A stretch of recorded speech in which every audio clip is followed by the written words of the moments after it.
Welcome back, ladies and gentlemen. Growing season is getting closer to getting underway, and as it does, farmers will confront a variety of challenges in their fields. They'll see pest issues, they'll see disease issues, and increasingly they'll be looking for ways to combat resistant varieties of those diseases and pests.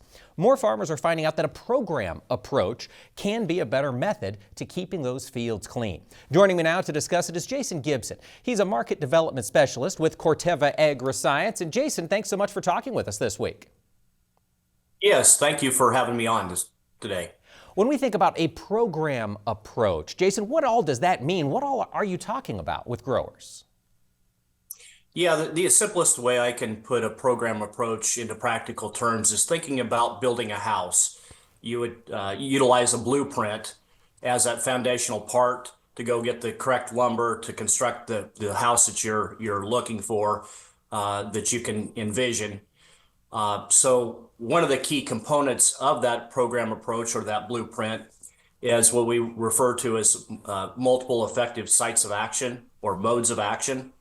And that's where we're utilizing multiple active ingredients that belong to different mode of action categories, putting them either in a premix or a tank mixture to not only elevate the overall performance, but also to enhance or reduce the opportunity for resistance to take place, or at least slow it down, so we can utilize these active ingredients for a lot longer period of time, giving our R&D programs more time to discover new products for the marketplace. Now, that makes a lot of sense. And as I think about the resistance issues I hear about from growers, herbicide-resistant weeds is one of the leading areas of concern.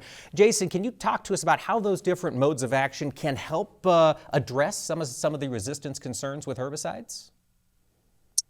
Yeah, a lot of times how we get to the point of resistance is where we're using simply one active ingredient that belongs to one specific mode of action. And we're repetitively using that same mode of action over years or even multiple times within a growing season.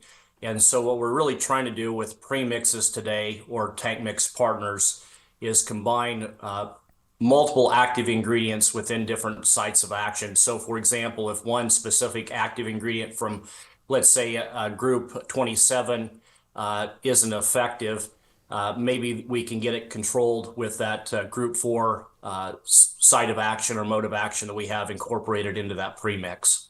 From Corteva's perspective, what are some of the brand names that farmers might be familiar with out there in the world of trade?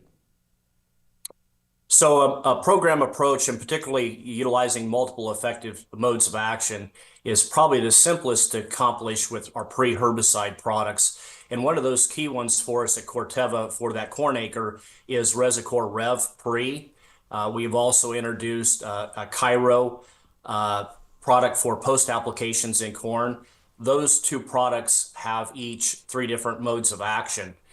For that soybean acre, we've also recently introduced to the market Kyber Pro. It also has 3 different effective modes of action as a premix. Now that makes a lot of sense, coming at it from more than one angle of attack, so to speak. But I understand herbicides aren't the only places that are seeing resistance. Fungicide resistance is also a concern. Is that right? Yes, some key diseases that we face in particularly in soybeans is white mold and frog eye leaf spot. Both of those are particular diseases that have been known to develop resistance to fungicides. Corteva has recently introduced a new fungicide called Viatude, which combines a group 11 mode of action with a group 3 mode of action. Each one of those modes of action independently will provide suppression to white mold.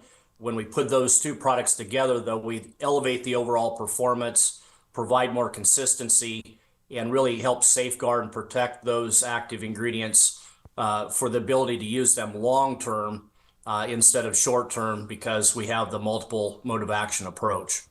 That makes sense. And as I think about those multiple modes of action, Jason, both on the herbicide and on the fungicide side, does that also apply to insecticides? Yeah, same kind of common theme, whether we're talking weeds, we're talking diseases. Also with bugs today, we have resistance challenges. And our best methodology is generally either putting together premixes that have different multiple modes of action together, or tank mixtures, or if needed, a sequential program where you apply one mode of action, maybe a couple weeks later you come back with a different mode of action. Both of those approaches help us mitigate issues, including insect resistance issues.